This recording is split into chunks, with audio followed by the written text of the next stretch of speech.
Hi, guys. Welcome to another episode of From the Root to the Fruit. I have for you today, known this guy for over 30 years. Like, we grew up together, that kind of deal. So close, we genuinely call each other family. We've been cousins for a long time. Long times. So Jesus wore short pants type of stuff. Uh, his band, Hipgnostic, tours, does phenomenal music. I'll put a link to some of the stuff like that in the bio. Don't let me take up any more of your time. Also, so I know I said it, the following content may not be suitable for all audiences. Enjoy the ride. All right, so listen, before we get started on this thing right here, anything that is said by me at this point in time is, like, if you can prove it being factual, then good for you. But if you cannot prove it being factual, none of this stuff ever happened. So, like, everything we're about to talk about in the next, like, however long we talk did not happen unless you can prove it. So, say what's up to your rapping, drug dealing ass cousin. What's up, boy? Hey, what's going on, dude? Oh man, God, it's been forever. Let's go ahead and get right into it. Take me back to Mr. Reed's class in the 6th grade. Man, I fucked him up. Like, for real. Mr. Reed grabbed me by the arm and I punched him in the stomach. Like, I ain't give a fuck. Like, we never give a fuck. Look, for real. I apologize to everybody out there that has a family and has kids that is watching this right now and was expecting like a good wholesome thing because they saw the interview with Taiwan. I am not Taiwan. I love Taiwan more than anything in the world. I'm not him. I have no filters. I fucked Mr. Reed's ass up. Like, for real. He grabbed me and that is not acceptable. Okay? So what y'all need to know is the dude on here called Jay that's doing all this stuff right there, Jay Smith, that does all this thing.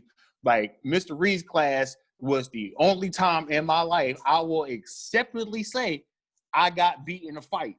Like, that's fair. That white boy, I broke my hand, not making excuses, but that white boy got a hold of me. Like, he was doing the Mortal Kombat shit. He beat every nigga ass in the motherfucking school before he got to me. I was like motherfucking top of the damn shit of the pyramid, and he got to me. I ain't want to fight him. I ain't want to fight the dude. I had no problem with it. I thought he was cool.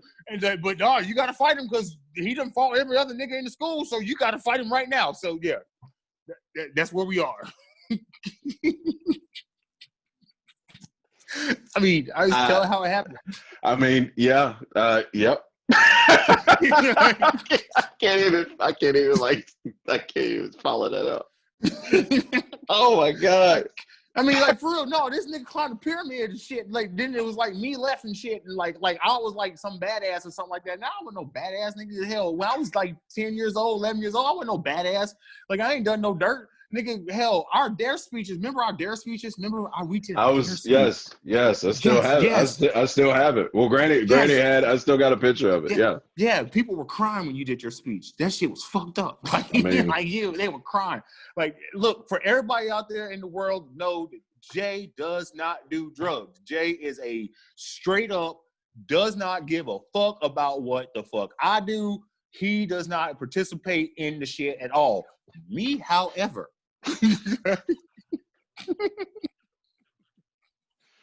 As they say, you got to be who you are in this world, right? You got to be who you are in this world. Man, fuck them. I mean, like, you got to be who you are in this world. Yeah.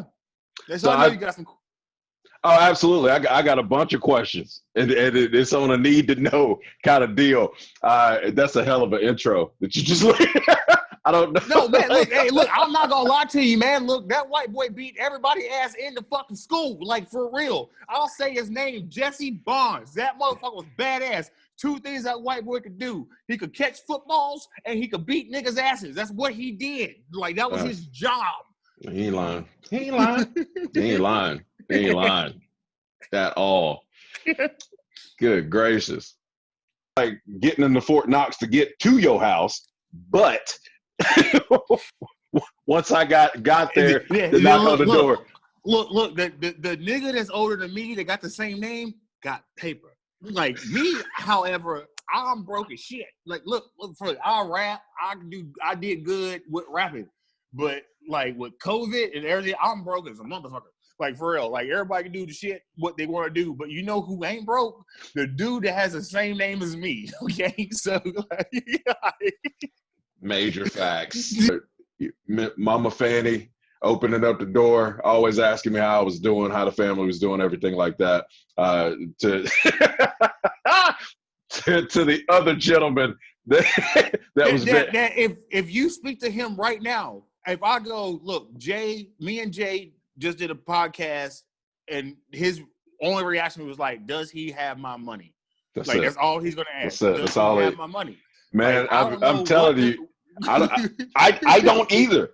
I don't either. Yeah, but I know you owe him. Like, if you don't give him his money, that's all he talk about every time I mention you is you owe him money. So I can't even. You know what's sick about it? I can't. Anybody else on the planet, I'm like, nah. Gonna get at him. Let me whatever. Nope. Whatever it is probably so old that I could just pay him and be done with it. But I don't want them kind of problems either, because once I pay him, he gonna tell me how I should have paid him already and what was I doing anyway. You should have already done it, but you didn't pay the interest. So I mean, like, what you really doing with your life, man? I mean, like, you know what I mean? Like, you over there with a TV show, all kind of stuff like that, and you ain't getting do no money. I mean, I'm just asking, for somebody that I know. Like, I mean, look, all I'm saying is, look, man, like, we've been together since before been together. We've been doing this thing right here for 30 years. Like I've told people before, like, there's only one person in my life that I've been in multiple fist fights with, like multiple fist fights. Like, we have been in multiple fist fights, and there has never been a clear winner. Like, ever. You know what I mean? Like, there's never been a clear start of the fight or a clear end of the fight. Like, I think we still fighting. We are fighting for fucking 30 fucking years. We are currently in a fight right now. Yeah, currently in a fight. The only reason that I can't get a hold of you right now and fuck you up, or you fuck me up, because, hey, look, anything can happen, like, is because you were so far away from me at this moment. But if if it wasn't for COVID, best believe, like, just like it was when you beat me in Live 96, that I would have your head hanging off the side of the bed and I would be happy. The only reason you are alive today is because I got happy your head was hanging off the side of the bed and I was going to hit you, and you threw my black ass in the closet. Okay? Like, I'm not going to, like... my guy. Shout out my wrestling coach. Shout out Buddy Lowry, my guy. Yeah. No, man, we've done some things, man. Like, I mean, like, you've been there.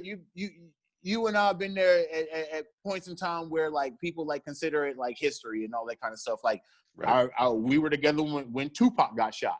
We were together when Tupac died. We were together the night before 9/11. We were together during 9/11. I woke you up off the couch in my house and said, "Hey, you might want to see this." Like, you know what I mean? Like, we've been together, like, doing this thing for a bit. Like, you know what I mean? So this like really cool, man, to see you doing your thing on this right here. Hey, I appreciate it, brother. I appreciate it. I want to talk about, before we unpack everything, the music career. Like, you've been, for those that don't know, like, you've been doing this thing since we was itty bitty. Like, sitting around in a circle rapping.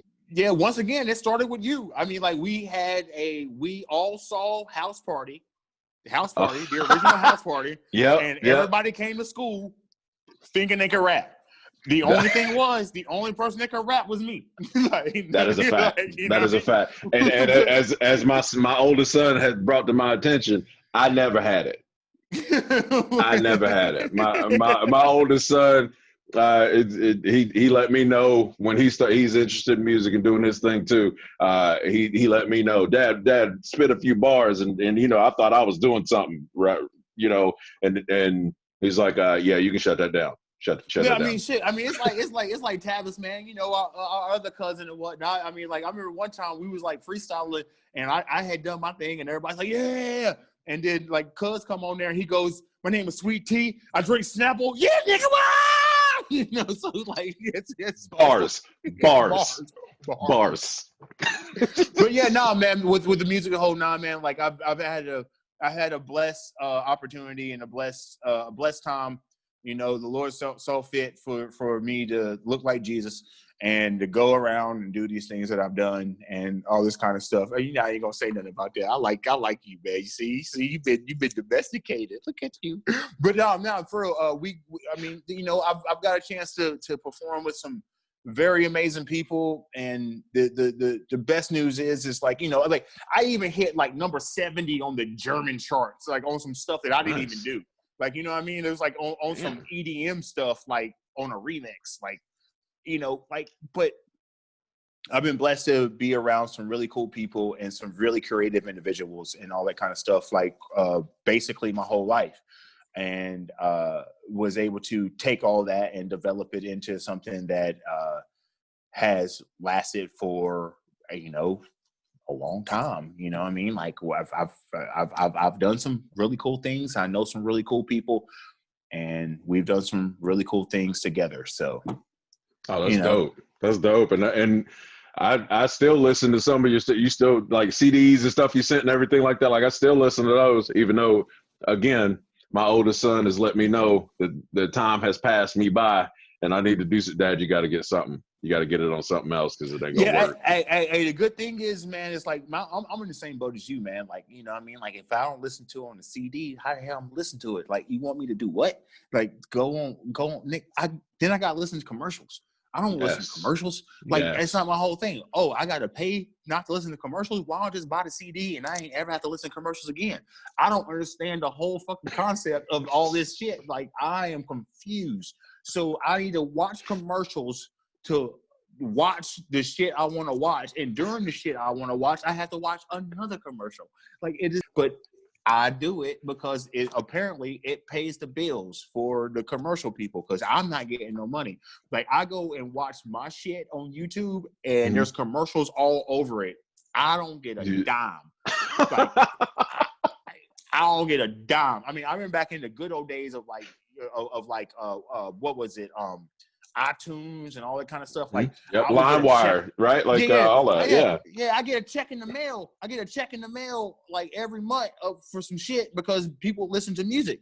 Now, like, I don't get no checks, but people still listen to the music, and there's advertisement in my music. It's absolutely insane. Music is the most wonderful thing ever. We got a new album. The new album is done. It is the best thing that I've ever been a part of in my life.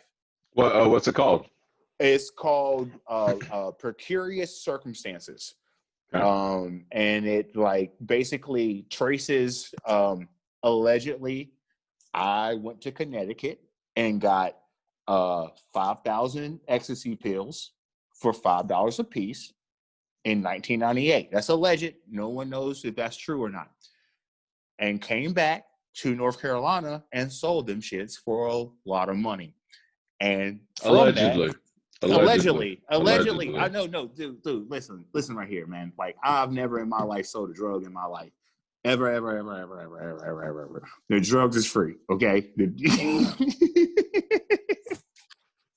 But no, no, for real. But no, so the album is basically a chronological, like, it's just like travels through the journey of someone who allegedly has done things that probably never happened.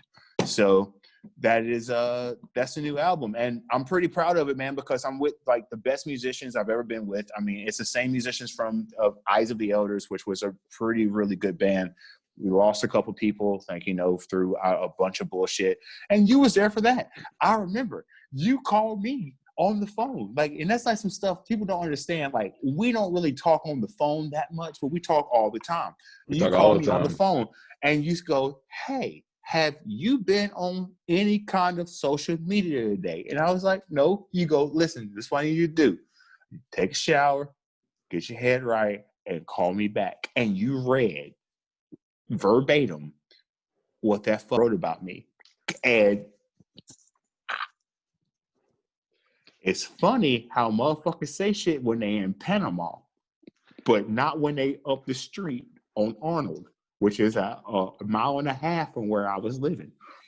Well, motherfuckers like to talk a lot, Jay. They like to talk a lot, but they only talk a lot when they not even in the same goddamn hemisphere. Fuck. You know what I mean? I see. Yep, and you still kind of, I get that still raw, and I'm not even mad. I'm not even mad at you. That's still raw. I dig it.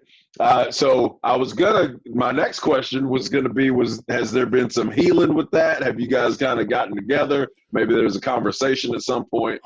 Oh yeah. No. We spoke. I mean, that don't make him out of. I mean, look, y'all, take it out. Look, check us out.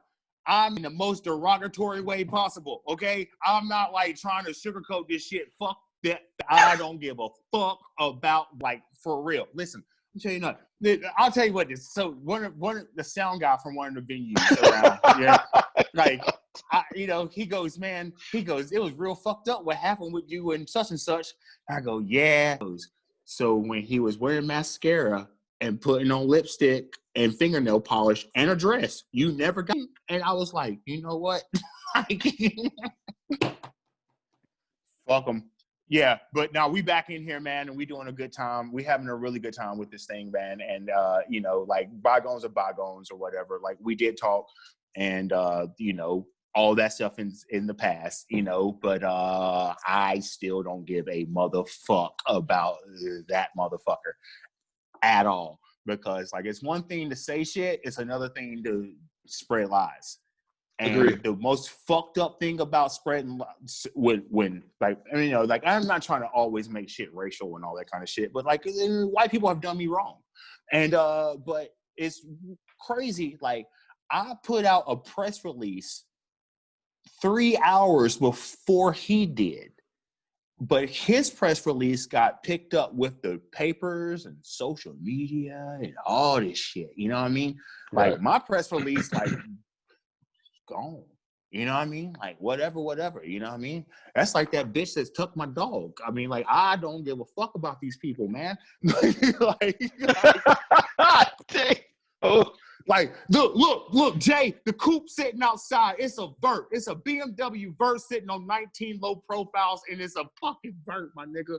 Like, it's not even talking about the STS that come around. They fuck these motherfuckers, man. They're not happy. They're just surprised that I keep doing well. Like, you know what I mean? Like, they're surprised I keep doing well, man, because, like, you and I, we originated this shit, man. We originated the whole motherfucking shit. This whole fucking shit. 70% of my problems is your fault. Like, whoa. Yeah. Whoa. Yeah. No. I'm not talking about, like, problems as in, like, my life sucks and no shit like that. I'm talking about, like, look, if I couldn't have went and got the drugs, you driving, that's your fault. You said I didn't know. You said you needed a ride. I think I'm just driving. I don't know. So that ain't guilty by association, my nigga. That is your fault. That can't be true. I gotta look that up. It is not true, man. Like, this is my dude right here. I'm just fucking around right now. But yeah, no, man, like, music is a amazing thing, man, and it soothes my soul, man, but, like, it is all of me. Like, it's everything that I do, and everything that I do comes from all the fucking pain that I've had to deal with in my life. And people were like, oh, what the fuck kind of pain you have to deal with? This is another, man, you have no fucking clue. You know what I mean? Like, I've seen shit that no man or woman or anybody else should have to see. Like, you know what I mean? Like, and once you see certain things, there's no going back to the way you were, and I agree with that. and once people that you love, like, basically betray you or turn their back on you on some fuck shit, like, your ability to trust and move on gets skewed. Like, everyone in my life right now, including yourself, got vetted to come back in. Like, you know what I mean? Like, you know what I mean? Like, because I cut everybody the fuck off. Like, I cut everybody off. And if you didn't have any motherfucking, like, positive shit to contribute to the advancement of me, you was out the motherfucker. Like, you know what I mean? I'm not saying I cut you off as in, like, you was gone for a long time, but, like, when I cut everybody off, it's like, one by one, everybody got their chance to come back in. And if you fucked up your chance, then that was you. And, like, there's a bunch of people, and the reason I always go to race, the bunch of people who are mainly white that are no longer in my fucking life. You know what I mean? It's funny how, like, all the brown folk, black folk are still around, but all the, you know, there's a bunch of Caucasians that are no longer involved in this shit. You know what I mean? And my life has been so much better since. That's fair. That's fair. Where were it? Beach 98. Hit me. What you talking about? You talking about like Myrtle Beach 98. In the room and watching like one dude's girlfriend get fucking just fucked on the beach while we're in the room, like, and be like, that's your girl. That is your girl down there. No, it's not. Yeah, the fuck it is. Like, that's your girl getting fucking raw dogged on the fucking beach. But you want to talk about that? I mean, and like none of us is included. Like, we are in the room looking and pointing at a dude. This girl is fucking getting raw dogged on the damn beach. It's like fucking nasty, and we can all see it.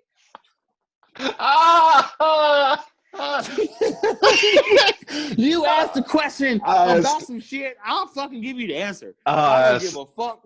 I ask stupid ass questions, dude. Oh shit! I can't even. Ooh, I'm gonna have to edit some of this. I can't let. What? No, look, man. Listen. Okay, look. All I'm saying is, it's like all I'm saying is, it's like she was getting raw on the beach. Ain't nobody fault. You wasn't doing it. I didn't do it. I didn't do a damn. I didn't do a damn thing. That's the thing, man. You had nothing to do with it. Like, so, oh my god. Why you know, like, why you gotta edit it? Cause his girl was getting fucked. I mean, just saying, man. I got a crystal. Shit. I know how you feel about these crystals, man.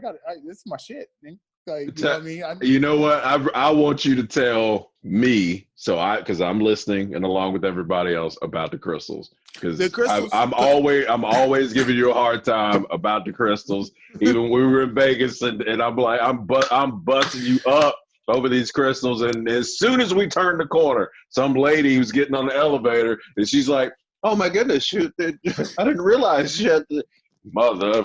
And I can't say nothing else now, so I'm like, okay. No, man. I mean, like, you know, for real, like, I got a lot of different things in me, whatever. But like, when it comes to the crystals and whatnot, it's energy, man. It's energy. Those things are alive, and different crystals, basically, can manifest different circumstances if you believe in the power and understand the power. Okay. Like, every crystal is not for every situation. There's some crystals that can take you different places. There's some crystals that can bring you back from those places. There's other crystals that give you it can make you prosperous and all that kind of stuff. But it's all about energy, because they're alive and all that kind of stuff. The one that I wear, my favorite one is citron, and it has that tint that you can see because of it was naturally made by the volcano. And it's a quartz crystal that is basically for abundance. And, you know, it's not that I'm a crystal worshiper or anything like that, but these things they have power. And, you know, people have to understand. And does their power, like I guess, is it originating from, because it originated from the earth? Is that the kind of the moniker, like the universe? Is that what that? I would be like lying if I said I knew. Like, because I don't, but I know that I know that there's certain things that I felt over time with different crystals that have made different things. Like, one time, like, playing basketball in college, I had hurt my shoulder, went to this witch doctor, and she gave me this crystal to hold, and everything changed. Like, I couldn't even lift it, and she said, "Hold this crystal," and then she was like swinging from my arm. If people don't know, I'm like 6'9". I'm a big motherfucker. Yeah, and not like small.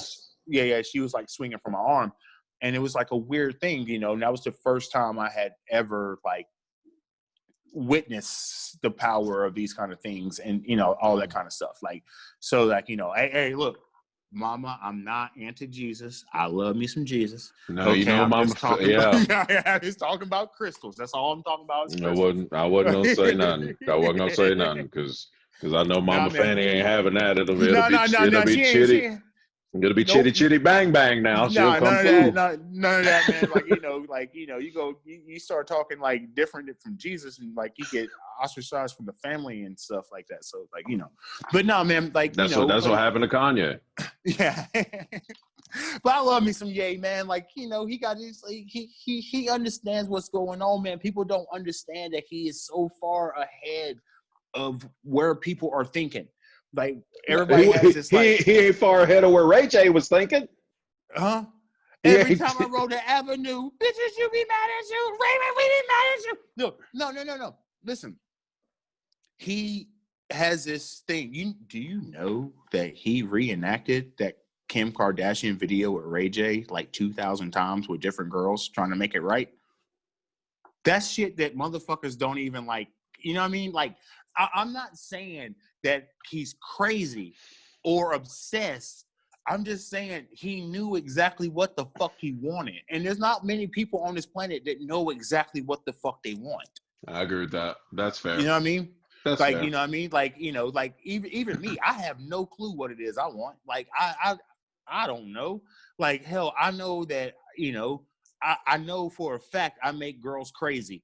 Like, after a few months with me, girls become crazy. You know what I mean? And I don't know if it's me. I don't think it's just girls. I'm not gonna lie. Like just being around you for too long, you either buy in or your brain is gonna melt.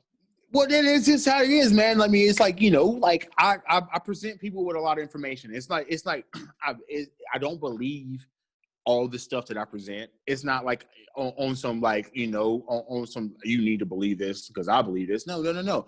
I give people all the information that is out there, and you make your own decision on what is true and what isn't true. Like you know what I mean, and like you add that in with the fact that I'm a Virgo and really could give a fuck less about how most people feel about anything I say, and I'm an old man. Like, and I'm set in my ways. Like, I could give a fuck less. Like, you know what I mean? Like, like you, man. Like, like when I talk about laws and rules and all that kind of shit, like, no one came to me and was like, "Hey, Ray, like, so these are the laws and rules we're going to put forth for everybody that you're going to have to follow." No one did that. They just told me the shit I needed to follow. And like, as I've grown up, I've realized that is some fucking bullshit. Like, for real. Like, there's no reason for me and fucking Peggy Sue around the corner to have the same alcohol limit while driving. Like, I'm trying to tell you, I will fucking do. You don't understand. I grew up in the 90s, in the early 2000s, where no one gave a fuck. Like, in North Carolina, where the only person that had to be sober or of age of drinking was the driver. That's all they cared about. You know what I mean? Like, it's like, you know what I mean? That's it. Like, and I play video games. So you should take like someone who plays video games, who is fucking 6'9", 2 something, fucking compare that to someone who has never fucking drunk before, never played video games, and is small as shit, and find a little happy median in that shit. Like, because like you telling me that fucking point like 0.8 is the legal limit, it sounds like some bullshit to me. Like, you know what I mean? Especially like knowing the people I know, like when like cops, because I'm a bartender. Like, if folks don't know, I bartend. Like, and I'm really good at this shit.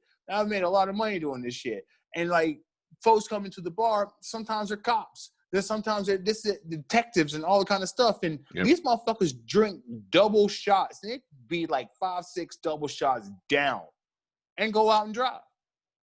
Oh, wow. Because they know that they're not getting pulled over. You know what I mean? So I don't know. I bitch about a lot of things, and I keep looking at myself over in the corner and shit. Like, I think or convinced. One of the two. So what you want to talk about, man? Well, let's get into it. What you want to get into? Family life. Let's start early stages, family life, and we'll move our way forward from there. All right. So early stages,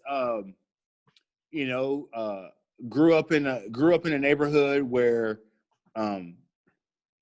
once a year from 1985 to I think 1999, if I'm not mistaken, maybe it was 2000, everyone in Hollywood and across the world that was famous or had some money came to for a golf tournament. Yep. And, you know, my mom's friend, Oprah Winfrey, my dad introduced Stedman and Oprah. My dad's boy was LT. I thought Lawrence Taylor was my uncle, like when I was a little kid. Like that explains a lot, man. Like, word up. Like, you know what I mean? Like, you know what I mean? Like, I just grew up different than most people. But the thing is no one that was around there knew that I grew up that way. So the way I was treated was just like everybody the fuck else. And that was the best thing in the world that could have happened to me, because like to all them country folk, I was just another nigga.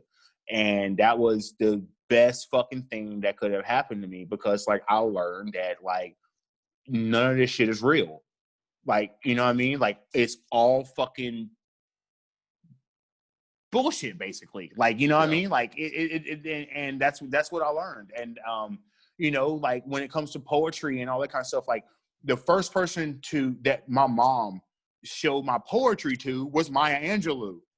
Like, you know what I mean? Like, the fuck? Like, you know what I mean? Like, I mean, that's a pretty high bar. Yeah, and she said I had talent, and she said I was going to go places. So I mean, like after that kind of stuff, and like as a little kid, you don't really understand what the fuck like is going on and who these people are and all that kind of stuff. And I mean, like, but as now that I'm older, it's like, holy shit, man! Like the foundation was set for me to be something better than the normal person, you know what I mean? Like, so like my foundation was that. And then you have my uncles and aunts, and like they wanted my grandma to be on the Grand Ole Opry. Like they wanted her, like my mom's mom. The one in Pigeon Forge, right? Am I tripping? Oh no. It's called a place called Walnut Cove. Okay. Walnut Cove, but if you from there, it's Walnut Cove. Like, you know what I mean? But yeah, but no, they wanted her to be on Grand Ole Opry when she was younger and all that kind of stuff, and she wasn't able to because of the times, because she was a black woman and all that kind of stuff. And like you look at my uncles and all that kind of stuff, like one of the most amazing things I've ever seen in my life. My dad's mom had passed away, and we were all at the funeral, and my mom's brother got up to speak, and when he got up, he just talked for a moment and said, if you don't mind, he had never been to this church before. He's like, if you don't mind, I just want to like sing a song. And he did the first verse, and when the chorus came on, the whole choir had stood up, and the choir came in with the chorus like they had been rehearsing this thing forever. And it was the most amazing thing in the world. It's like I said, it's my grandma's funeral. Everybody's sad, but this happens. It's one of the most amazing things I've ever seen in my life. My Uncle Jug, Uncle Ike, and he comes and sits back down, and he's sitting in front of me, and he turns around, he goes, "Can I be in your band now?" Like, you know what I mean? So like, you know, it's stuff like that, man. So that's basically how my childhood was, is like seeing my Uncle Jug and my Uncle Lonzo, my dad's brother, like back in the back at my grandma's house, at my mom's house, like playing guitar and just like getting down on it, man. Just like showing people what it was, and just like having a good time. And my musical stuff just, you know, I guess branched off from them. That's dope. That's real dope. The now you talked about early life, and just to catch people up, I'm gonna bring you from there to when I was 14 and my grandfather died. Like I was out of school for 2 weeks. Like I was just gone. One of the only people that I was willing to talk. That was one of the only times where Granny was like, you know what, whenever you feel like it, you can go. But when those things happened at the time, anyway, it was like everybody. It felt like everybody was looking at you. You know what I mean? When you're a kid, everybody's looking at me like I walk into this thing into school or whatever. Like everybody's wondering how I feel. When in fact they probably didn't give a shit, and it was whatever. But that you and another homeboy that we used to run with were the only two people that really got me and really understood kind of where I was coming from. You for a completely separate reason than Yeah. I ain't even gonna unpack that here, but yeah. I mean, like, hey, look, what I'm saying, like, for real, man, like, rest in peace to your grandpops, because that was one cool dude. Like, you know, like, I mean, I'll never forget, like, being in, like, the lobby of junior high school, and, like, your granddad stopping me, like, you seen Bo? You seen Juicy? And I'm like, no, I think you down the hallway that way. You know what I mean? Like, you know what I mean? Like, that was some stuff, and the quotes that he gave us, you know the quote. Yes, sir. I won't repeat it. Yes, sir. But you know the quote that he gave us, and like I still remember that right there. That was a really cool, man. Even your granny, man. Like, you know what I mean? She was like, you know, like I you know, at my aunt's funeral, at my grandma's funeral, your granny was there. You know what I mean? Like, you know, we family for real. Like, For you real, know what I for mean? real. So, like, you know, but yeah, dude, like, I remember when all that happened, man. You took some time off, which you should have, and then, you know, you came back different. Like, you know what I mean? You came back different with, like, not like more seriousness, but a different drive, and that was like really cool to see. And, like, you know, I don't think a lot of people notice that right there. Like, you came back with a different drive. Like, everything changed for you then. There's two times in your life where I think, just me personally, everything changed. It was the passing of your grandpops, which was horrible, and then, like, 2 years later, when you were staying your summer in Virginia, and fucking you dropped 200 pounds on your chest on the bench press, and you had to get that shit off. And that's when you became like muscle man, because you decided, like, I'm not dying here today. Like, not today, Satan. Not today. Yeah. Somehow you got 200 pounds off your chest with the racks on them. So, like, you know, you can do that right there, man. You can do anything. Oh yeah, no, I remember that. Yes, very much so, very much so. And for me, it was 100% to the drive part. Like, I still do that to this day. It matters. It went from, yeah, we can go willy nilly and everything's whatever, to it matters. It matters. The name matters. What I do in my life matters. From that day, that was one of the things that I made up in my mind that was going to take precedence, one way or another. It's going to be the good deal. So, and that's like kind of stuff that, like, I mean, that's the kind of stuff that kept me grounded, because, like, you know, like, I'm you know, to this day, I'm a live wire. Like, you know, like, anything can happen at any point in time. But when I'm with you, I know for a fact I got somebody who is sober.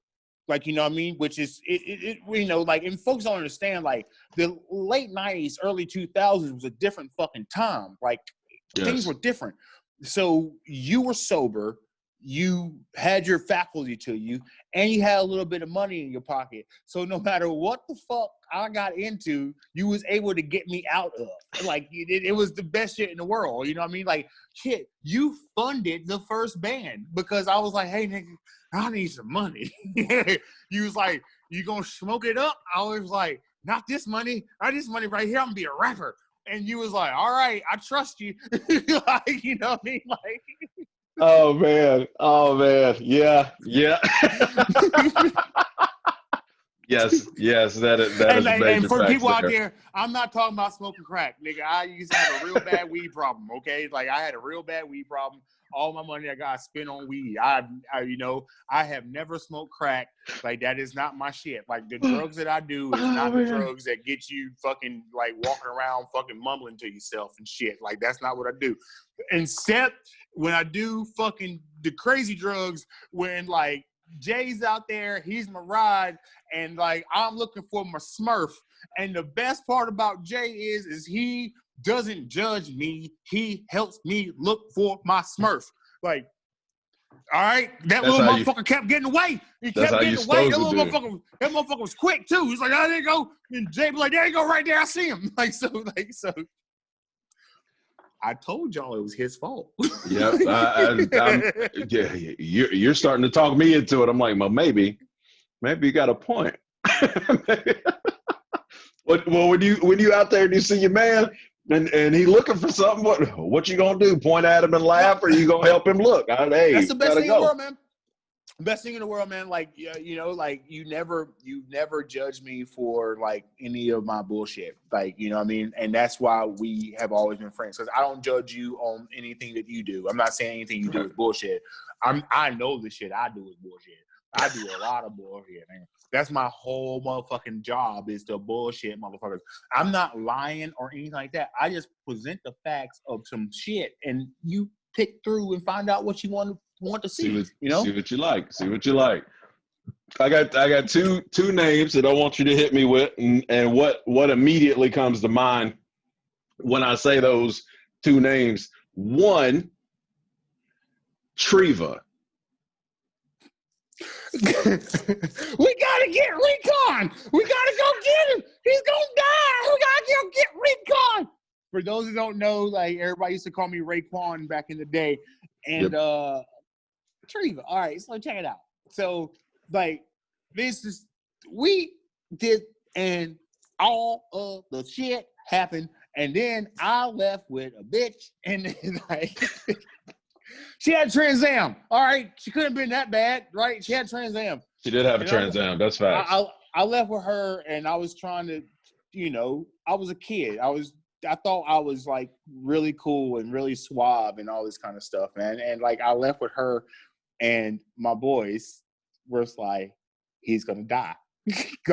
Like this how it happens. I was fresh off of like, oh my God, I was fresh off of like 15. I'm a horror movie junkie anyway. So I was like, oh, this is like the first 15 minutes of every horror movie I've ever seen in my life. So this has gotta be, he's dead. That's it. Yeah. He's dead. And this is before cell phones or anything like that. So we had payphones and pagers. That's it. And Treva was interested, man, because I don't even know, like I just know that all of a sudden after that, she hung out a lot. There was somebody in the crew that was doing something. Now, I know it wasn't you. I know it wasn't me. But after that, I have no clue, because she was around a lot, okay? And I'll never forget, like, it was just a weird thing, man, because she was definitely older. She may have been 21, 22 years old, which sounds like crazy. You know, now it's like, oh, 21, 22, that's a kid. No, when you're 16, 15 years old, 21, 22 is an adult. Okay? Yeah, like, that's a grown-ass woman right there. Yeah, man. So, yeah, Treva, man, I ain't even heard that name in a long time, man. I was like, what can I get him? Let me throw it. Let me see if I can skip this one. Yo, did y'all really think that bitch was going to kill me? After I was sitting in the car with Harden in the Firebird, because he just took it out. Robert and Glenn were like, "Ooh, you on the ones and twos, whatever." I'm like, "Well, Velvet," and we're following her and you, because you jumped in with her, and he's like, "James, I think it's gonna go south." I'm like, Well, we just like they right there. What you mean, like? I think she's on something. I think she's on to something. She's gonna take him out. You should like, yeah. He was so locked into it that I was like, ooh, maybe. Okay, well, shit, I'm with you. I ain't got nothing else to do. It ain't like, let's go. Dude, I miss that guy so much, man. Like, you know, like him and I had a bad falling out, unfortunately, you know, when we were like, I guess like 20 years old or whatever at a party, had a bad falling out, and I haven't talked to him since, but I really miss that guy. Like, you know what I mean? Like, you know, alcohol is a hell of a drug, especially when you're young. And yes. then you make some dumb decisions and you do dumb things and like that, man. But I honestly miss me some Matt Harden, dude. That dude right there. I mean, like, there's just memories that you and I have with these people that are like ridiculous. I mean, like, you know, not only is the last time my ribs ever been touched up. Like, look, y'all. Like, I admit I lost that fight to that white boy in 6th grade, okay, because I broke my hand. But this dude right here fucking worked my ribs on fucking Christmas night. It was Christmas night. And next thing you know, this motherfucker has a blanket and some hot chocolate. Yes, man, blanket. I was so fucking mad. There's this nigga over there with a blanket and some hot chocolate. Like, is it marshmallows in that motherfucker? It better be some marshmallows. I better smell them because oh man. And I was like, and he was like, man, I didn't know it was you. I didn't know that was you. I was like, you knew that was me. You knew it was me, motherfucker. You knew it was me. Because the motherfucker you was trying to hit ain't that big. Like, you know? Yeah. But no, I mean, like, even like coming home from college, man, like staying at my man's house or whatever, like for the weekend, like we came home from college and like and the quote of all quotes, bring the real matches, not the fake matches. I mean, I still to this day have no fucking clue what that means. What the fuck does fake matches mean? And that was one of those deals too, like him and allegedly. No, none of this shit happened. None of this shit happened. Man, that's what people don't understand. Like, we're just making up shit as we go along. Like, this is TV. Stop bullshitting yourself thinking that we actually come on, man. You think I lost a fight? Fuck you. Oh my God. Oh man. Oh man.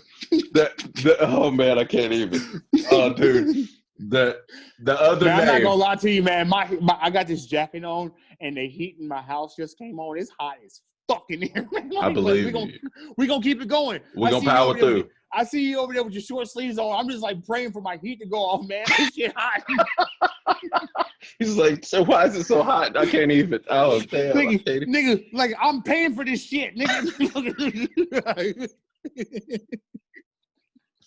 You hustling backwards with the heat on, cuz. This is not my fault, man. Hey, you ever go to work, man? And no, I know you never went to work. You don't even know what work like. Do you even remember what work is? I see the people that walk around the casinos and stuff. I see what they do. That's what's dude. Okay, look, what y'all don't understand, for real.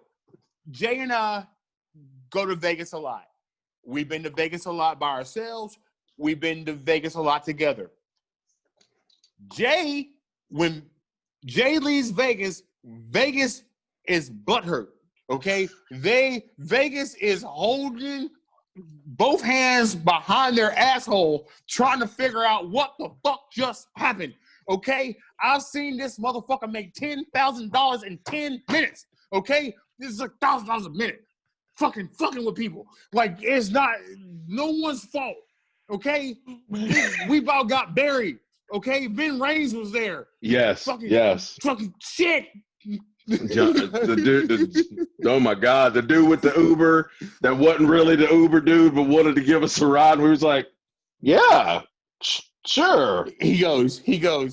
Taiwan goes, I think I left my change at the bar. He spent $100 on 2 shots of Makers. Taiwan was like, I think I left my change at the bar. Uber driver was like, I'm not turning around. With the ice grill too, like, no. Look, man, I'm not turning. All I'm saying is when I heard the body roll around the trunk and made the comment of, I guess you got some, hoes buried in the desert, and he didn't even blink and said, no, we don't do that anymore. And then the next thing he said to us is, this isn't even my fucking car. And he went on the curb, scraped the fuck out of Suburban, and dropped us off.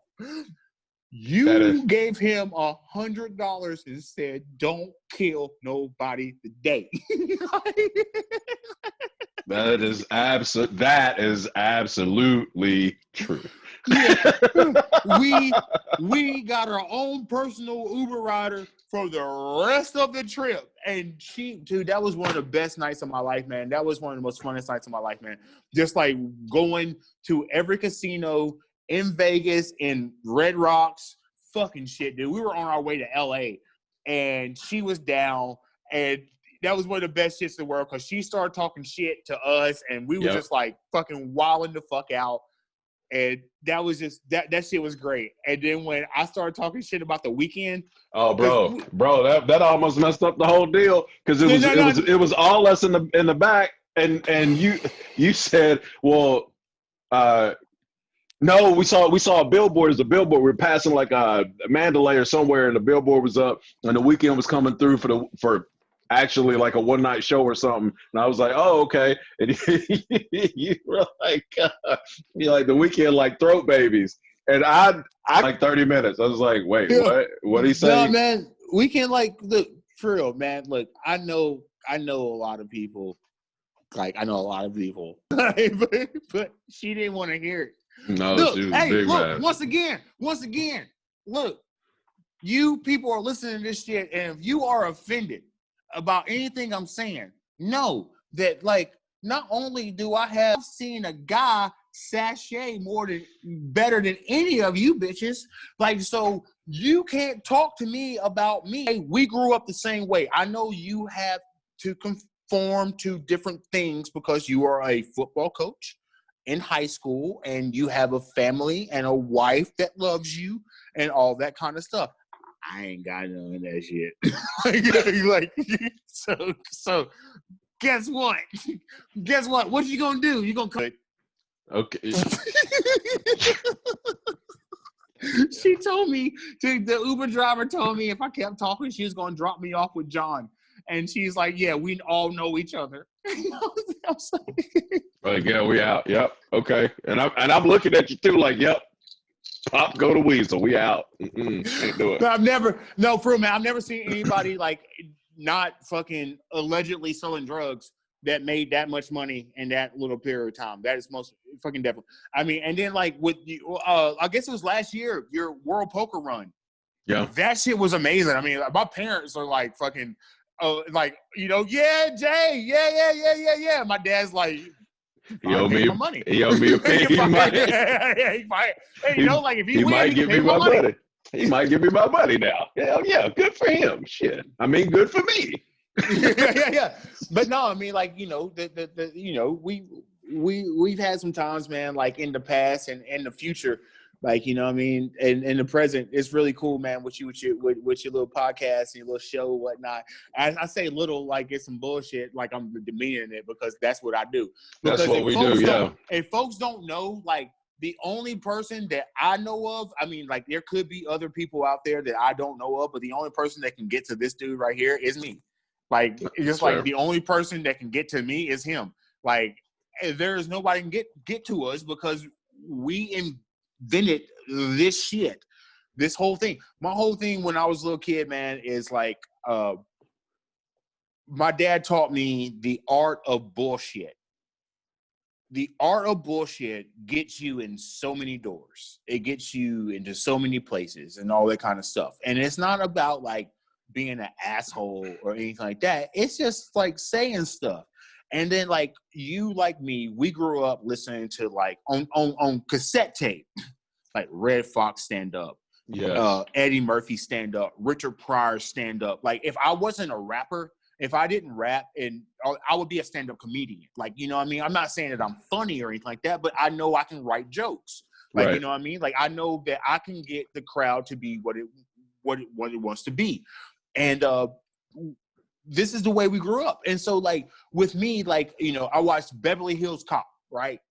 And I learned just be whatever you need to be in the situation to get you in the doors that you need to be in.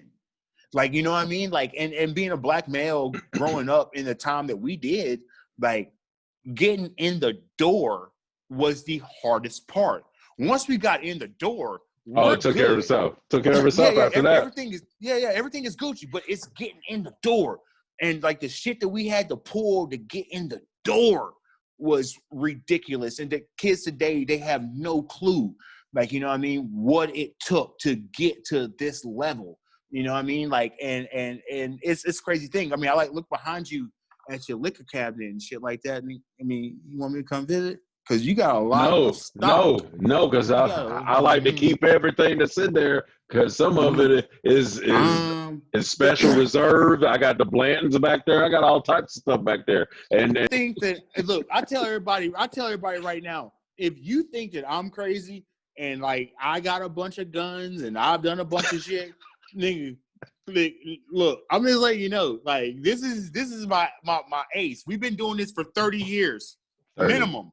30 years minimum. Like 30 years ago, we found out that we was family, and like we really had no choice but to hang out. Like, look, y'all go over there. I don't care if fucking you like each other or not. Go over there and hang out. It just worked out. We like each other because that's just a happenstance. Like, think about it, man. Think about like okay, like high school football, right? Mm-hmm. We both have our accolades when it comes to like when it comes to football and all that kind of stuff that we're very proud of. But the only reason we have those shits is because they pitted us against each other every day. They was like I can see Coach right now. It's like, hey, y'all want to see some shit? Y'all want to see some shit right now? Hey, say set down hut with them two fuckers right there, man. Watch what happens. And it was like the collision and the whistle blow. We still fighting. Like, you are the only person that I have fought my whole life, but have never been mad at. Like, I've never been mad at you. We've never gotten in a fight about some shit that matter. Look, for people out there, because y'all, because I mean, like, no one knows this shit. All right, so one fight, and I think it was 8th grade. Jay and I got in a fight. This is how the fight took place. Football practice got over with. Yep. Jay and I were outside waiting for my dad to pick us up to take us both home. Jay had said some dumb shit, and I had said some dumb shit back. And next thing you know, we was fucking about to go at it. 30 minutes later, the first punch was thrown. What you want? You want something? What you second want? No, because what we did was we moved from outside where everybody was watching to the inside, so it'd all be speculation. Because even from day one, we've been smarter than the roast motherfuckers. We're not getting kids off the team. We are not getting suspended from school. We're gonna go into the locker room and fight this out, so neither one of us get in trouble. I hit Jay in the ear. Jay hit me in the mouth. Both of our shits are bleeding. That was the end of the fight. And then, like, we walked to my dad's car, got in it, and my dad looked at it, was like, what the fuck happened to y'all? Like, you know, it's like,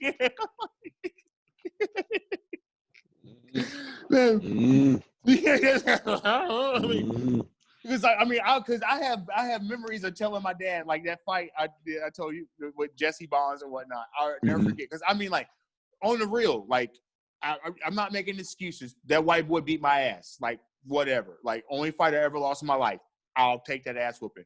But I broke my whole damn hand. My dad goes, where I got in the car, because my dad had to come pick me up because I was a bad motherfucker in school. And, like, I couldn't ride the bus. I couldn't do anything. My dad come pick me up. And he goes, I go, Dad, I think I broke my hand.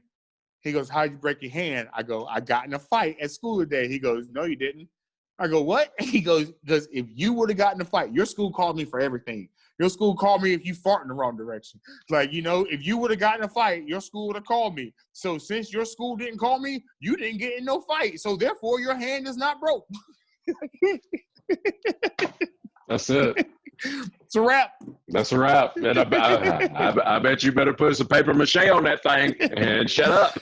So now we hit junior high. We're in junior high. We do all of that, man. Junior high was really cool, man.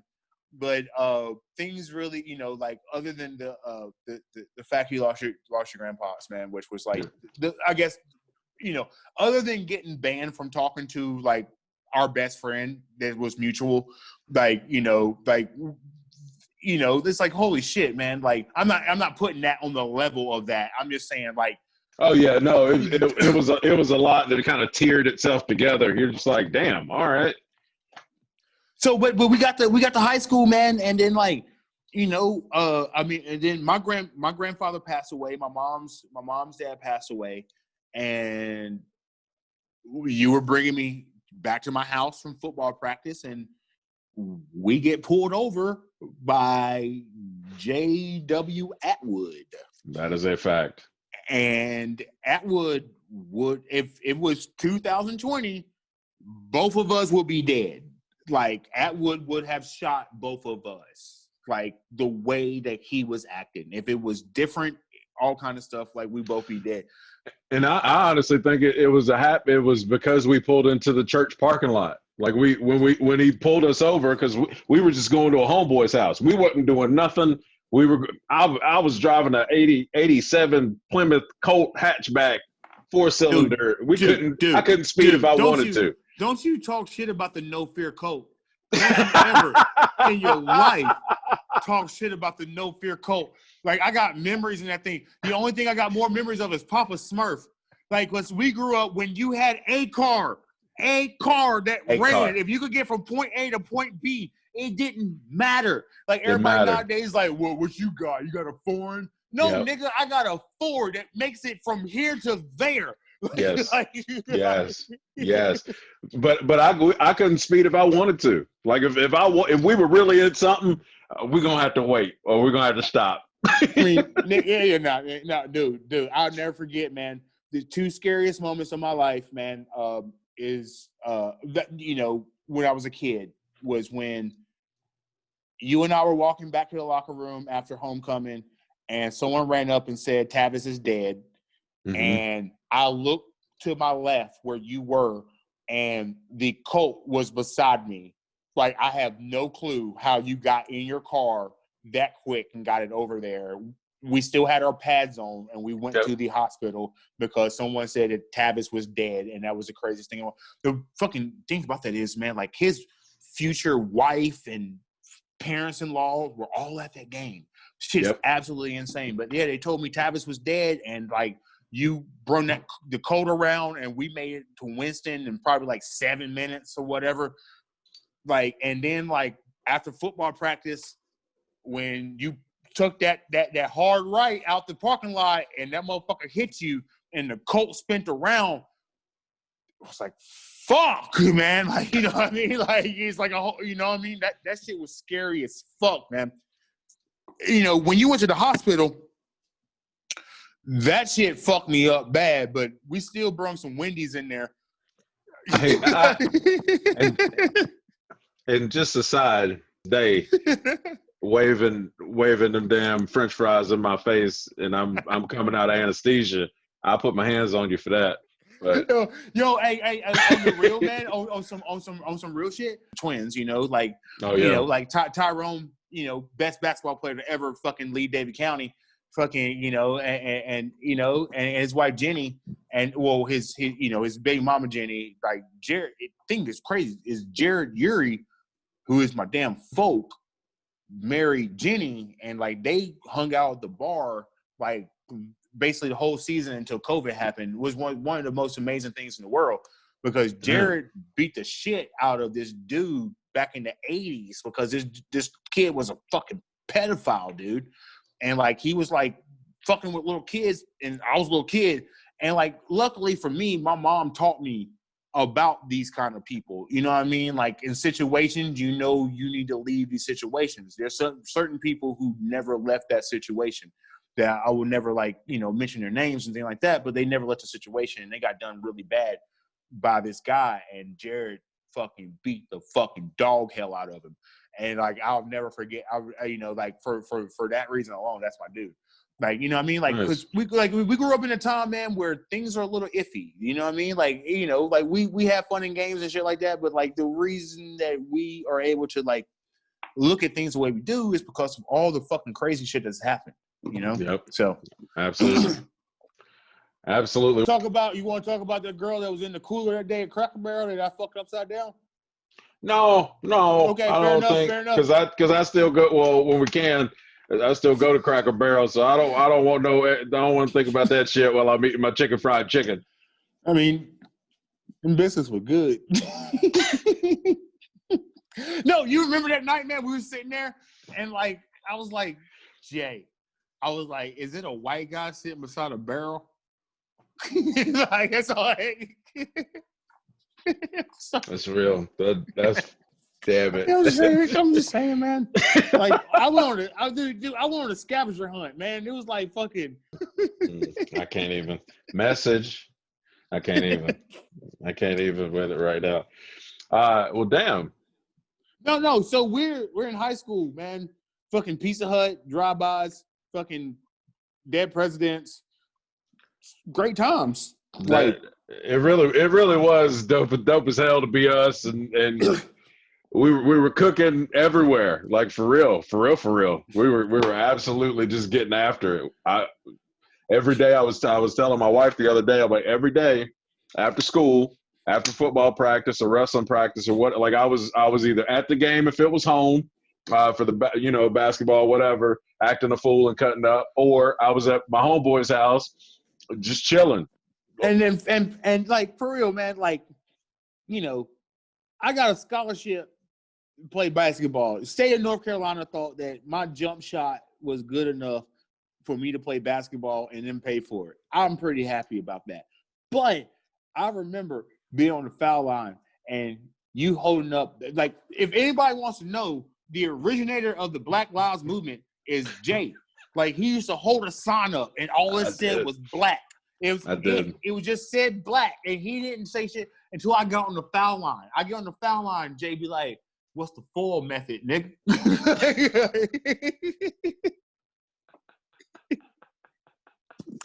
No, That is absolutely the truth. That is not open for debate. my question is, man, how did you ride the bus?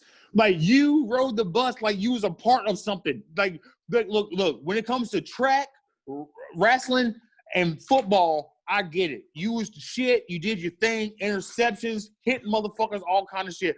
Except that interception at West Forsyth where you got that shit and them motherfuckers hit you and you hit the track. But look, we're not gonna talk about old shit. Hey, let me ask, I'm with you. Let me ask you this. Did I give that ball up?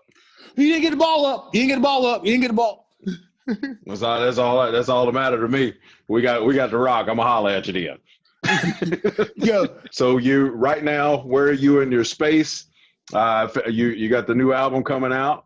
You know what I should have done? I should have plugged them earbuds in when we started talking. Then I could have them things. But like the fact that you didn't speaks. You don't talk to me because I'm intelligent, motherfucker. Like, you talk to me because that's actually one of the main reasons I do talk to you.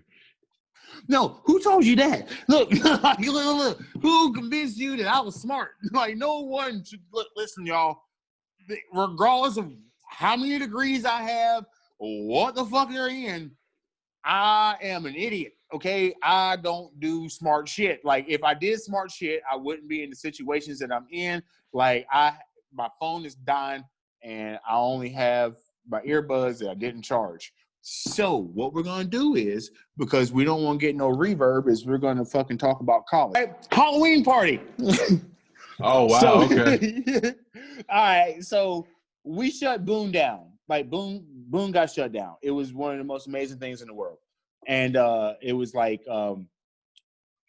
my house. We had 7 DJs and 7 different kegs, and every time a keg got dry, we'd switch it up and hit a DJ. Jay and our boy Matt were on the bar upstairs, so we had people outside, people in the house, people downstairs, people out back. Absolutely insane how many people were there. Then the cops came. Yes, I convinced them to leave, and they did. And they came back. And they wasn't so easy to convince this time, but I did. Which is really weird. This is really weird. Yeah, like, okay. Yeah. And then I went to the fucking downstairs, and someone said the cops were back, and someone's throwing a beer at the female cop. Now, listen, y'all. Like, throwing a beer at a cop is some dumbass shit. Like, I don't give a fuck where you are, what you're doing, and what your problem is. Throwing a beer at a cop is some dumb ass shit. Throwing a beer at a female cop is like the pinnacle of stupidity. Okay? Because, like, not only are all those good old country boys going to be pissed off, but they're going to be pissed off at a level as of chivalry and all this shit. So on judgment call that I wasn't going back outside. So my roommates come in, they go, you gotta get everybody out. So I went upstairs. I'm like, hey, if you don't know my first name, you gotta leave. And I dropped my pants, told everybody suck my dick. Fucking, came and got you.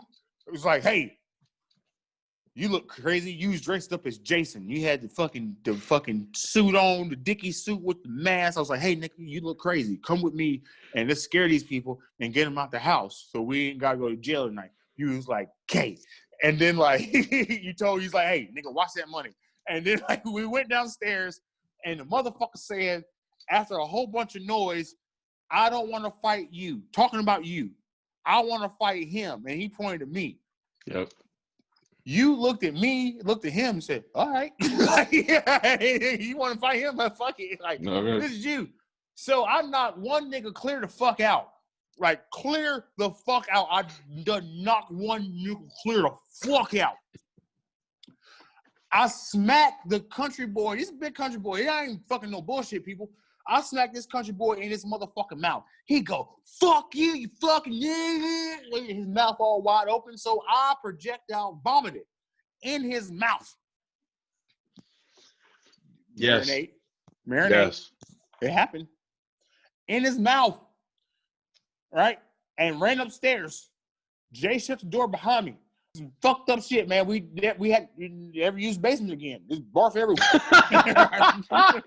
We didn't go downstairs. It's like, well, we didn't have a basement no more. Like, you know what I mean? Like every now and then somebody goes to the door, spray some Lysol, but that was about it. Like, you know what I mean?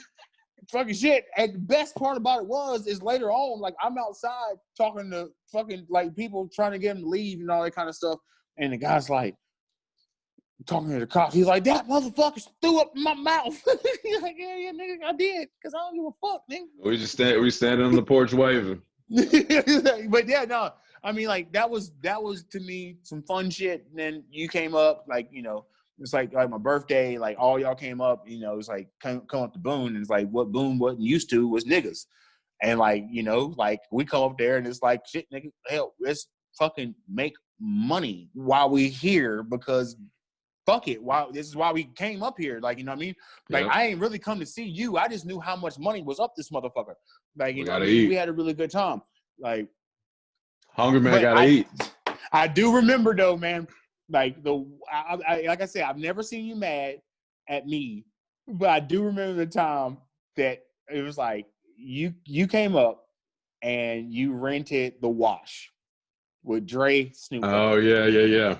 And then like we had to watch. You know how Blockbuster used to be. You get a movie, you can have it for a week, And he was like, "I need you to take this back to Blockbuster tomorrow." I was like, "I got you covered." 4 months later, you came back up, and I was at work, and I came home from work, and you were sitting in there watching the Wash. And when I walk in the door, the look on your face was like, I'm about to kill you. I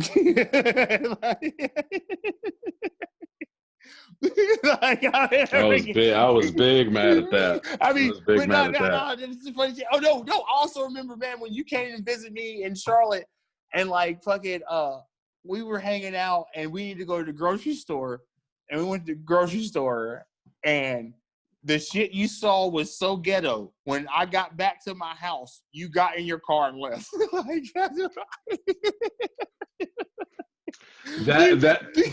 That's always that for straight up, like, and that's always who I am. And Tawada and I talked about it a little bit in another podcast, but once I see some shit that don't align with what I'm out. I gotta go. Well, as soon as I see something that does not align with where I'm at, I'm out. I'll call you, but I'm out. Nah, man, that's so. And like stuff like that, like that stuff, like like I've said before, like a lot of my memories in my life, like you have been there, so there's a lot of stuff where it's like, oh shit, and there's just a bunch of shit we can't talk about. It's not even like we can't talk about it because like it's gonna change the way people feel about it. It's just like Right. we can't talk about it because like that shit don't need to be talked about. Like, you know what I mean? Like, Yes, indeed, I do, sir. Yes, indeed, I do. like I mean, like, you know, like for folks who don't know, like I guess we were 12 and this dude fucking got upset with me about something and he put on fucking and I Whitney will Houston. always love you. He put it Rest in on. peace, Whitney. Rest in He peace, put it Whitney. on his answer machine, and every time I called, that's what would play. And like he was, I don't know what I did to piss him off. He was mad as hell, man, for like fucking 2 days and shit. All I heard was Whitney Houston every time I called. Like for real. Like when it comes to cooking, when it comes to anything, like you know, Jay and I, like our parents wasn't home. Like they were not home. Like it wasn't like it was bad or anything like that. We, you know, but they were not home.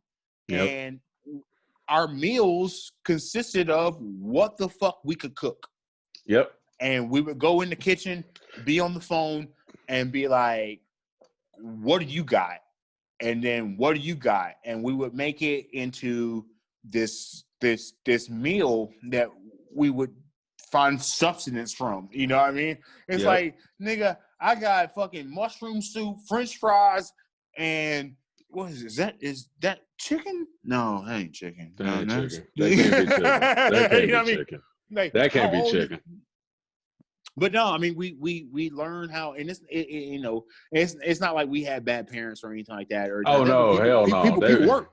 They just got to work. Yeah, they got to work. They got to go hunting. The number one thing I remember if you were talking about house party like that, you and I were basically kid and play, like for real. Till I found out later on that they were lame as hell. But but at the time, like that was what it was. Man, I mean, funny shit, man. Like I you know, like if I had to break it down to how I see people, how I see us as like Noriega and Nas with Body in the Trunk. Like, you know what I mean? Like, you know what I mean? Like, cause like it's like me talking to you and you being calm and shit, but like cussing me out the whole time, but being like, God dang, dude, are you that fucking stupid? Like, you know how Nori's like, yo, son, I shot him in the parking lot right in the mall. Like, you know what I mean? Like, and you like, what the fuck, nigga? Like, you shot him at the most mall? of the stuff that when we were riding, we were 16, 17, 18 years old, we're riding around and you say, and you're like, no, I just did that. I'm like, Nate, ain't nobody that stupid. No, you didn't. No, you didn't do that. But even with like when we were adults, I remember going through like one of the worst times of my life. Like I'm talking about like life sucked. And I'm talking to you on the phone, like actual phone conversation. And I told you some shit. And your first response was, who else have you said that to? And I go, nobody, nigga, just you. You go, good. Do not ever repeat what you just said to me in your life. Like, and you know what I mean? Like, like, cause like, what people don't understand is like, look, you know, because one time in my life, I went outside and I said, God, if you don't want me to walk back inside, you need to give me a sign. And the phone rung and you was like, yo, me and Jarvis gonna go get some food, man. You want to come? Why the fuck you call me? Because you know why? Because God was like, this nigga serious. He about to go shoot. Oh, he ain't playing. Oh, he ain't playing. No, send it. Send the one. Send him. Well, where he at? I don't know. Send him. I don't condone violence towards women. Women are beautiful. You can tell. But you can bet that. That's gonna be a bad deal. Yeah, man. Hold on, let me get some sauce in here, man. Yeah, I know you get all right, the whole. So we in college now. College was fun. Then we got to music, and like music was great, man. Had a really good run in things, and then you know bad shit happened. Like you were involved in that, not in the bad shit, but like in just keeping my head steady. And then like of course like you know other shit happens in life, and you were around for that just to keep my head steady because like throughout all this it's like what people don't understand is there's levels to fame. Like, everybody is not Lil Wayne. Right. You know what I mean? There's levels to this shit. Everybody's not Drake and all that kind of shit. But in certain areas, like Nip said, he's like, you know, I'm a local legend, South Central in a certain section. You know what I mean? Like, there's levels to it, man, where you are. And coming, you know, like when your biggest fan, the person that says is your biggest fan is fucking ridiculously hot. Like, ridiculously hot. Like, but you know for a fact she's 17. That's weird. Like, you know what I mean? Like, there's no like, there's no like fucking like. No one taught you that. No one taught you how a grown man approaches that. Like, you know what I mean? And that's the craziest thing about music and things like that.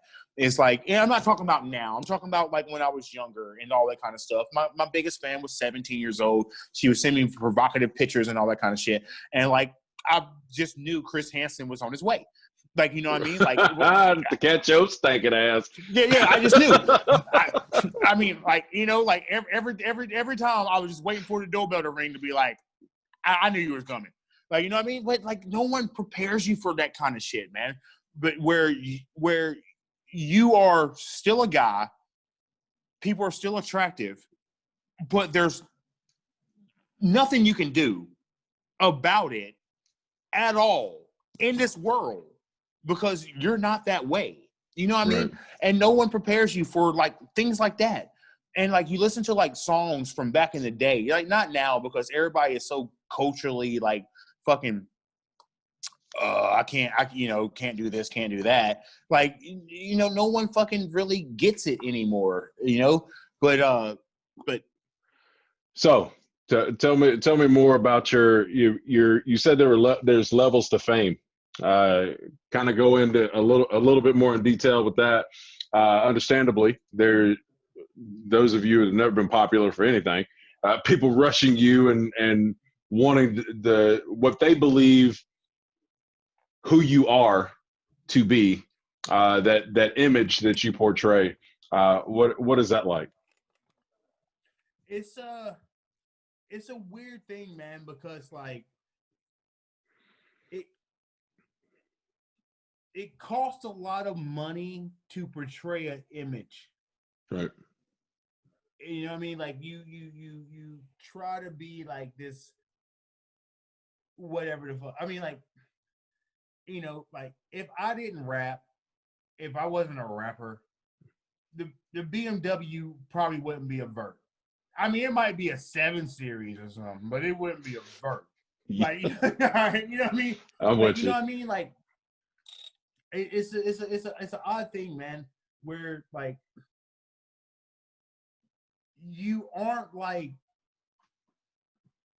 something that a lot of people in the world like, you know, like latch to, but there are a few that you're their everything. Right. Like, I've had people come to me and be like, me and my daughter listen to you every morning on the way to school.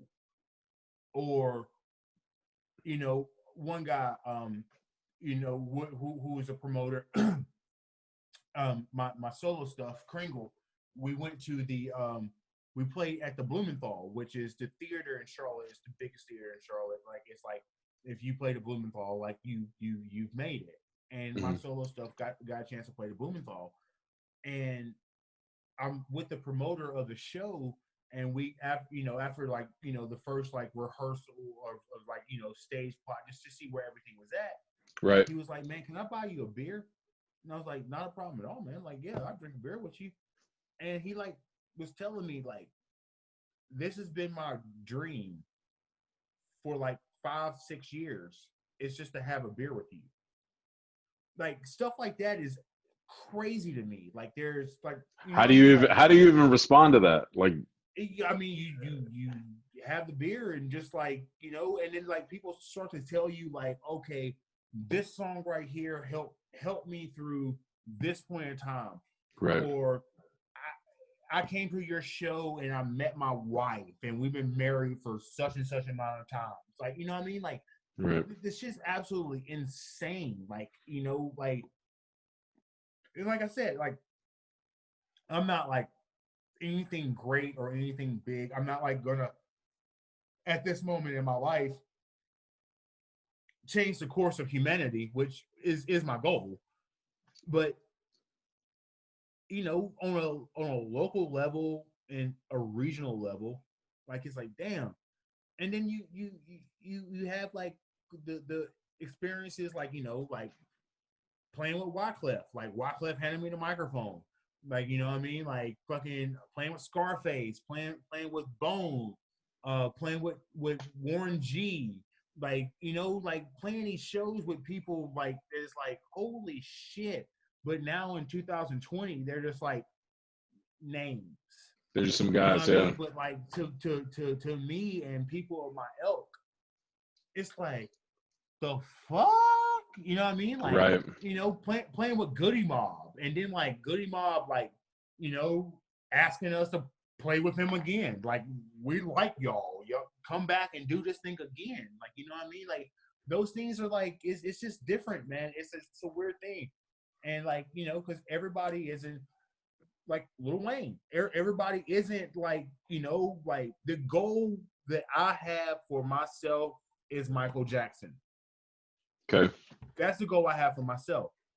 Like, whether or not I achieve that goal is yet to be seen. But like, that's the goal I have for myself. So like, dealing with people and dealing with like the because I mean, when I first started doing shows, like, I mean, I say my first 6 shows doing music, I could tell you what kind of shoes everyone in the crowd had on. Like, you know what I mean? Right. I'm with you. Just looking at Yeah. the floor. Just like looking at the floor, head down, all kind of stuff, just so fucking nervous, man. And then like, you know, busted out that bubble. And It's a you've, it's a sorry, go ahead. no. I was gonna say it's an odd place. It's an odd place to be, to know that like the things that you do and the things that you say do affect people in ways that you may never know. Right. And that the entire uh kind of sit down and conversation, you open with like your all your music is a product of your pain and your life's journey and that kind of stuff. Like, isn't it their level of regard, like that is refreshing, that all these people can feel that is palpable, that they are now sharing. They may not share the events, right, that took place that kind of molded who you are and that kind of thing, but there has to be some level of you understand me at least a little bit when people are jamming to your songs and these other big names that we kind of grew up hearing and listening to and idolizing and that kind of thing. Like, you're sharing stages and spaces with them, and they, you know what I'm saying, like they get the vibe with you too. And all of these things are a process of processing your own personal pain. Kind of speak to that and what that feels like for you. It's, you know, one of my favorite rappers, Slug, from Atmosphere, said the best. He goes, "My fans know me better than my friends because my fans listen to every word." And I'm lucky enough to have fans. I'm lucky enough to have people out there that really hang on, that have came into this world that I have created. Because that's Right. what Hipgnostic, Eyes of the Elders back in the day, but like Hipgnostic is this world that I created. And it's all it's all factual. You know, it's a bunch of research going into it, but I throw in like all this different like esoteric stuff with like shamanism, with drugs, with like just like mixing it in with like the way society is now with the glitz and the glam and all that kind of stuff. I mean, like, you know what I mean? Like, you know, like it is. I mix it all in there, and people recognize it. Some people recognize it. Like people who Right. really give a fuck about lyrics recognize what it is that I am doing. And like you know, like Wyclef said, he's like, you remind me of Rock from Helter Skelter. Like Oh, to we came up for real listening to them. to me, that was biggest comment, the biggest compliment I've ever received from anyone That's was dope. what Wyclef said. That's dope. Compare me to Rock. Because to me, there is only one MC better than Rock out there, and that's Shady. That's Eminem. Like, I mean, like, no matter what the fuck anybody say, that motherfucker got skills. Like, He you know can what I blow. mean? Yeah, he can blow. And you know, I mean, a fucking little side story. Like, I lost my first solo album. I say solo album, but I just mean like as in like me just rapping. Right. You know, people are with me and all that kind of stuff, but I'm saying there's nobody else with me. It's just me rapping. My first solo album I lost because my BlackBerry deleted all of my everything. I remember I was on tour and like riding down the road and looking at my BlackBerry and it was like 76% deleted. And I went on like my iPad and was like, what the fuck is going on? And everybody was just like sending condolences, like, yeah, dog, once it's that, you're done. So I lost a whole album that way, which was some really good music. The second album I completely trashed because I was listening to some Eminem song Hmm. and he goes, I know you think that album is good, but it's not. And I thought in my mind he He was was only talking to you. directing He to was me. talking to you. He was talking to you the whole way. The whole way. Good gracious. Yeah. So I mean, like, you know, but you know, that's kind of how I look at it. I mean, like I know I have a bunch of awards. I have a bunch of accolades and all that kind of stuff. You know, like I wrote songs for people, and things have got to levels that I didn't think that they would get to. You know what I mean? Like, but I consider myself one of the best. Like, you know what I mean? Like, it's not that like if if Hove or fucking anybody wanted to fucking just if like everybody's doing the verses now. You know what I mean? The Right. verses. Yeah. There's not a rapper out there right now that wants this smoke. Like Oh, at wait. all. Like, I mean, I'm being dead fucking serious. There's not a rapper out there right now that wants this smoke because I'm that fucking good. And I've always been that good. And I'm better now than I ever was. Oh, You know what wait. I mean? Like, and I'm not even being like cocky on this shit. I just know how fucking good I am. Like Well, that shit I then, sent you last night. I sent you some shit last night where it's just like me fucking around with some shit. You know what I mean? Like and I fucking that was dope. I put the whole get. My response was like, that boy good. Shit, that's what I'm doing. Shit. yeah, 100%, man. Like I don't believe there's anybody out there that's better than me at this shit. But I also understand that I don't suck dick. Yeah. You know what I mean? Like Well, I've been in this that's pot. the way of it too. Especially coming up where we came up, right? Like even in my arena. Oh, you ain't better than me. Oh, you didn't Yeah, put it. You didn't put it.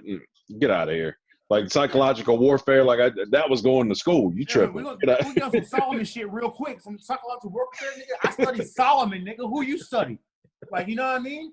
Like, hell, cut the baby in half, bitch.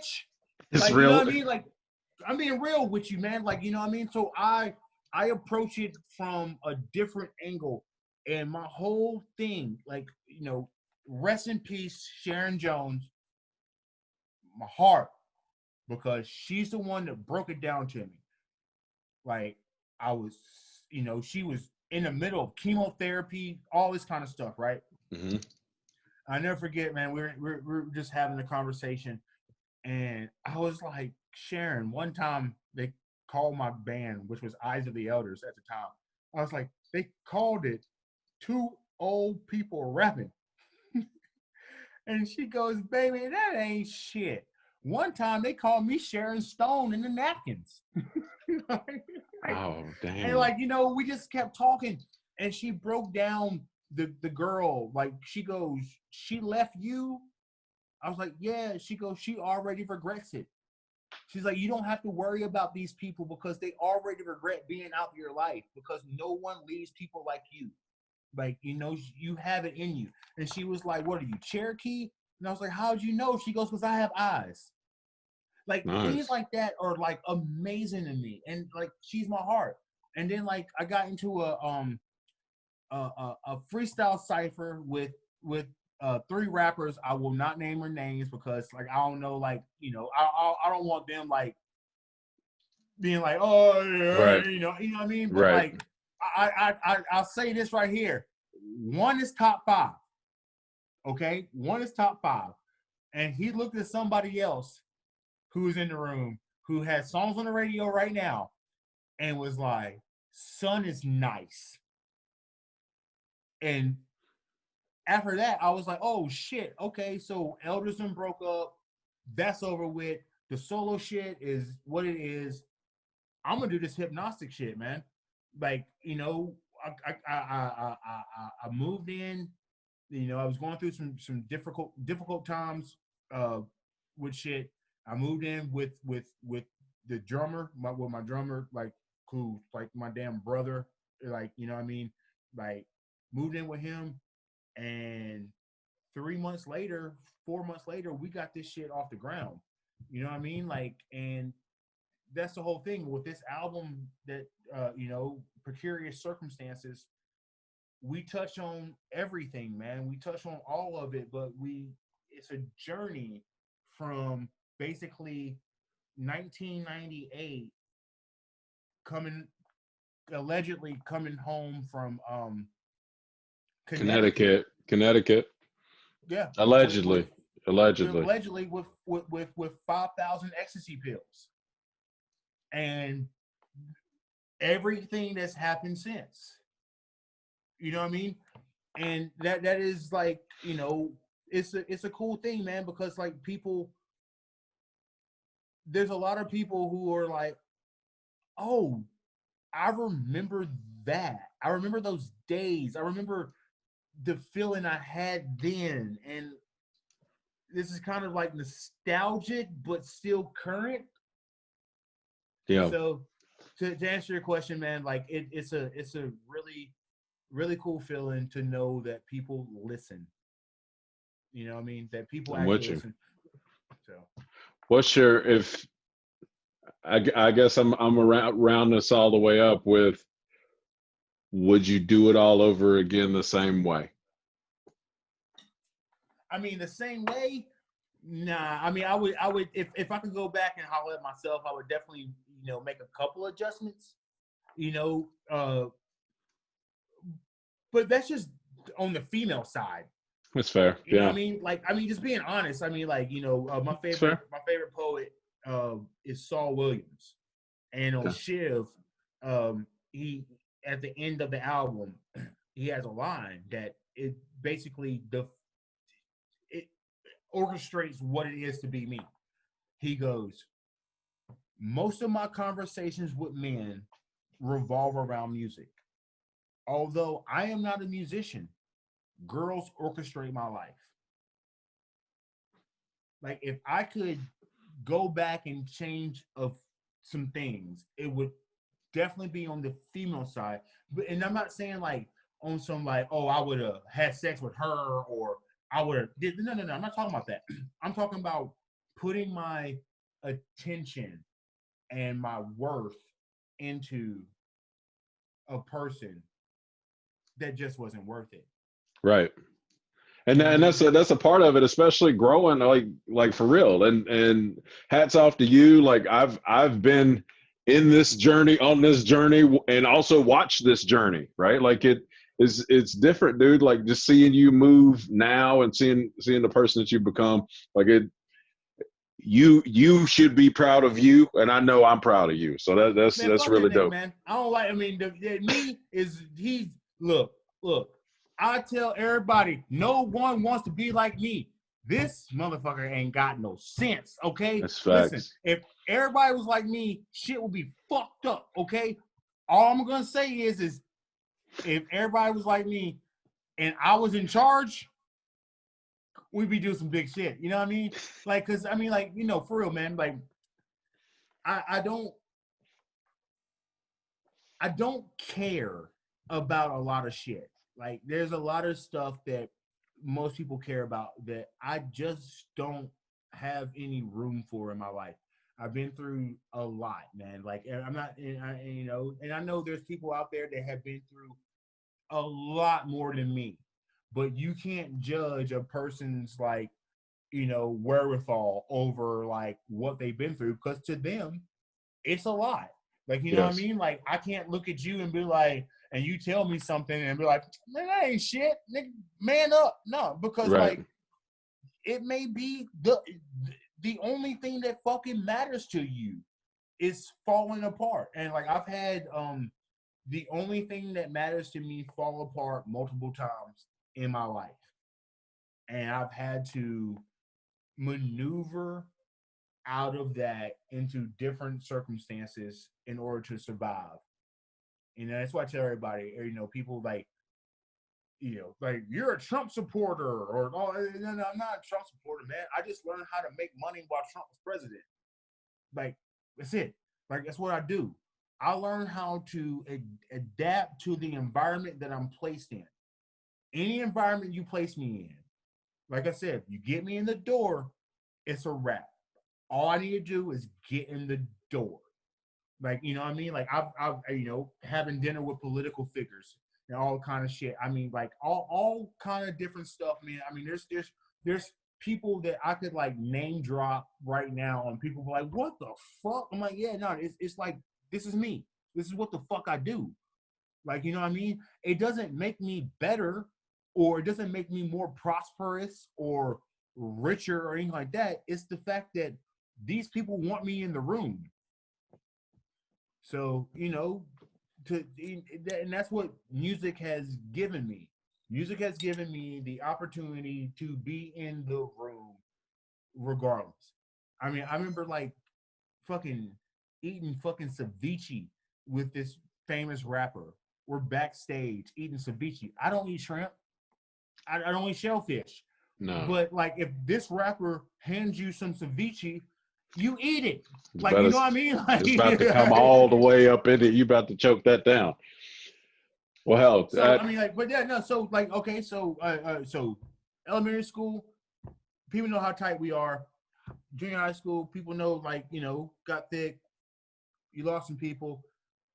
High school, you know, we almost lost you, Tavis, you know, multiple other people, you know, but we still living, man. And then after college, you know, we 9/11 happened and all that kind of shit. Like, you know what I mean? And you was there. You was my dude. Like, you know what I mean?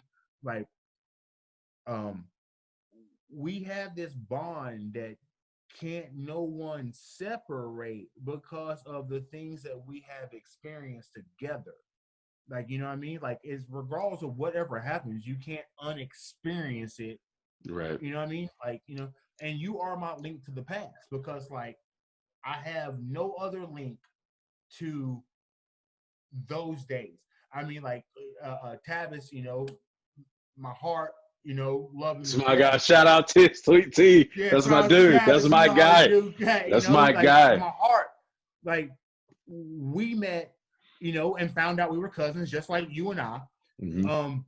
We met like, you know, halfway through high school, but there's still these like, you know, 6 years of life that you and I have that no one understands. Like from when you had the bow tie and I had the sweater vest with the fucking tie, and that was our pictures and shit. You know what I mean? With the Yes. afro and shit, nigga. Like, you know what I Yes. mean? Like it's just like it's a real cool thing to see you doing your thing and knowing that you know I'm a part of it in this way. Oh, for sure. And you, to your point, like you have to align the tapestry that my kids, my wife, like everybody's looking at this tapestry, and you I think you hit the nail on the head with you are my link to all of that because nobody else was there. And you bring up people now that like something happened, you know what I mean? Like something happened to them, something happened with their Bring family, up whatever. Treva. But different. I'm saying like I'll be like, who is that? Like what you mean?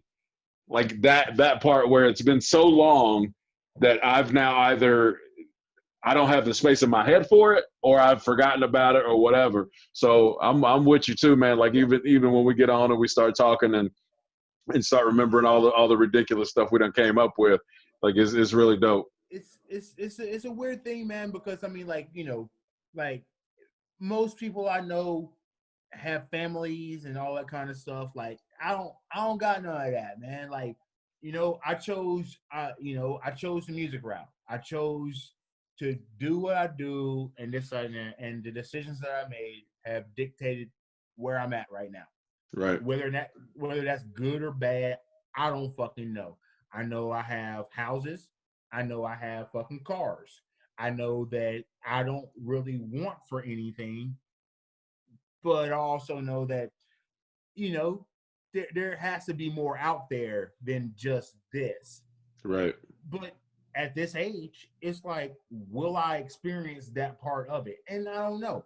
Like, I don't know if there ever come a time, because with me, it's like, will I ever meet a girl that I give a fuck about enough to give her a chance? Right. You know what I mean? Like, because I mean, I was in a relationship for 17 fucking years, right? And that shit failed. It ended horribly, you know, not on my accord, you know, ended horribly. How can I fucking like put my trust in someone else not to do the same things that happened before? And at this age, man, I don't know if that's possible. You know what I mean? And it's a Right. fucked up thing for a lot of people, whatever. But I mean, the fuck? I mean, you know what I mean? Like, hell, if y'all wanted to be different, y'all should have fucking gave me different fucking tools to work with. Because, you know, I made the best out of what the fuck I could. It's not my fault I look like this, nigga. Like, you know what I mean? Like, I've looked like this my whole life. Look, I tell people all the time, if you have to sit back and wonder if I fucked your bitch.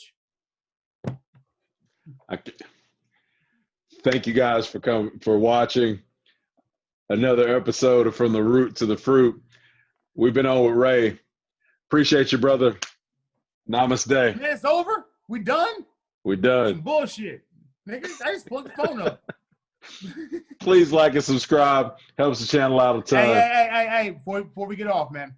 Hipgnosticband.com. Hipgnostic with a G. Like hip and Gnostics with a G. Check that stuff out, man. Might hear something you like.